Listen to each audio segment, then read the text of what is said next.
In the mid-2000s, Square Enix was confident on relighting the spark of Final Fantasy VII, a beloved game with a huge fanbase, and so they set up multiple projects to add to that game's lore.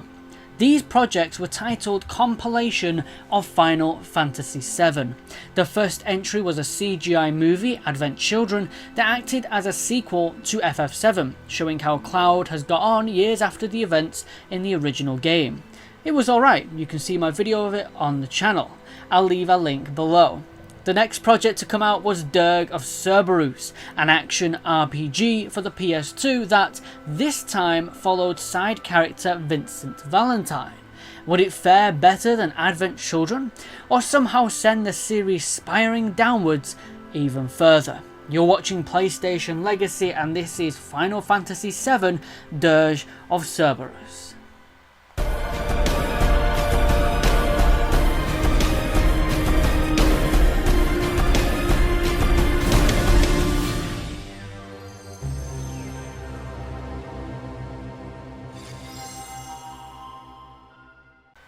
Dirge of Cerberus takes place 3 years after the original FF7, meaning it also takes place a year after Advent Children. In Dirge of Cerberus, we see Vincent Valentine hunted down by a new group called Deep Ground. Turns out Deep Ground was a secret military organization made by Shinra, ordered to experiment and create super soldiers. They are after Vincent's proto-materia, which he is using to control his chaos form. Throughout the game, you'll learn of Deep Ground's plans to use the proto-materia to control a powerful entity known as Omega, who wants the planet's lifestream, and also you'll learn more of Vincent's past and how he got the chaos form. The story does start off interesting, but isn't the greatest Square could have come up with. It's a little bit Deep Ground conspiracy, and it's a little bit of a romance with Vincent's love affair with Lucrezia. When Dirge of Cerberus is being a love story between flashbacks of Vincent and Lucrezia, it's a good, charming and intriguing drama. But when it goes back to the present events, it just becomes a little dull, confusing, and comes off a bit convoluted, especially towards the end, and I just stopped caring. Mainly down to the fact that the villains here are more laughable than the ones in Advent Children. Deep Ground is just a bootleg version of Shinra, and the members consist of characters that feel like they're trying to be edgy Metal Gear Solid bosses, but nowhere near as interesting. The main one you'll be following around is a young girl called Shelk, who talks like she has zero emotion whatsoever. It makes her a pain to listen to in the cutscenes. Her droning voice and lack of emotion in the acting was a silly idea to have for a character, in my opinion. It's time to put the past behind us. Now, Vincent Valentine, our main star, is one of, if not my favourite character from FF7, and I was all over this game when I first played it. So excited to see what they could do with the character. And besides a really cool portion at the end of the game, which I'll come on to later, they don't end up taking his character and evolving it that much as I would have liked.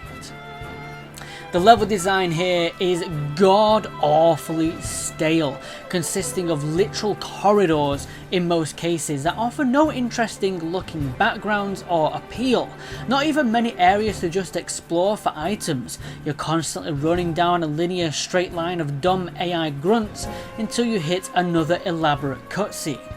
However, I do have to admit that seeing Midgar again was awesome. Just made me wish the levels were a little more open-ended. And the small portion that let you play as Cait Sith was cute, if not short and pretty tacked on. Now, as you may already be aware, Vincent Valentine is a ranged weapons character, so for Dirge of Cerberus, Square Enix decided to make the first third-person shooter in the Final Fantasy franchise. However, in developments, the team ran into a few problems, and so to make fans a little more familiar with the game, Dirge of Cerberus was added a few RPG elements as well. So while it plays like a fairly standard PS2 era third-person shooter, think Resident Evil 4, but you can still move while you shoot. You'll just aim and shoot at the baddies. There is some potion gathering, equipping materia onto your weapons to grant them new firing modes, and even added bonuses. Vincent even gets his limit break from the original game, in which he turns into the super powerful feral form called the Galleon Beast for a short period of time. This, I'll admit, is pretty damn awesome. In a more action-driven game, you just wreck grunt soldiers up and throw fireballs from your fists. And the RPG elements certainly had a highly needed bit of depth to the game's combat, but really Dirge of Cerberus just boils down to place the huge crosshair over the enemies and press the shoot button, with very little skill involved. This is due to the game's generous amount of auto-aim. Damage is dished out via where you're hitting your target, range, and the stats of you and your weapons. There's a variety of like 3 weapons that you'll mainly be using in the game: a sniper rifle, a pistol, and a machine gun. And while you can customize these guns, giving them varying barrel lengths and attachments, it'll fail to hold the repetition back for very long. Presentation wise is where Dirge of Cerberus definitely hits the ball. I mean, all you need to do is take a look at Vincent. Tetsuya Nomura came back again for the character designs, and he did a brilliant job. Vincent's hair, his gold claw hand, his cape, he just looks perfect. And then you've got the game's awesome soundtrack composed by Masashi Hamauzu.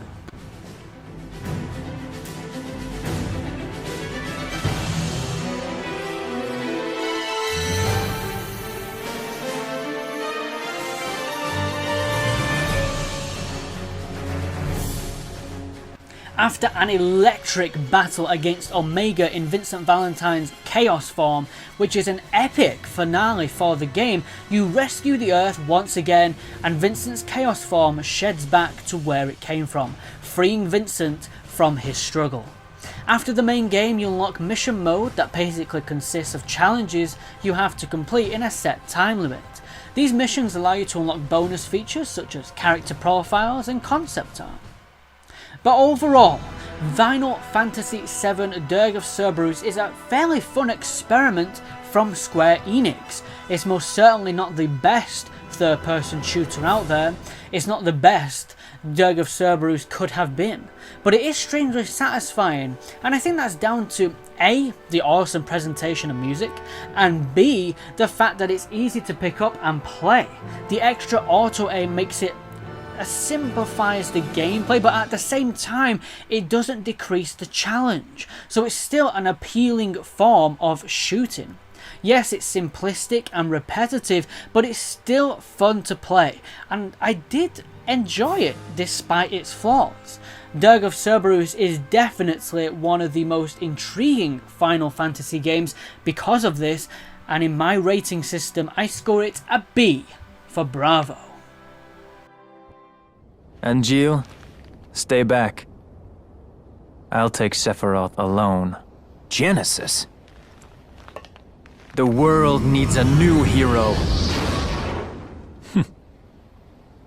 Come and try.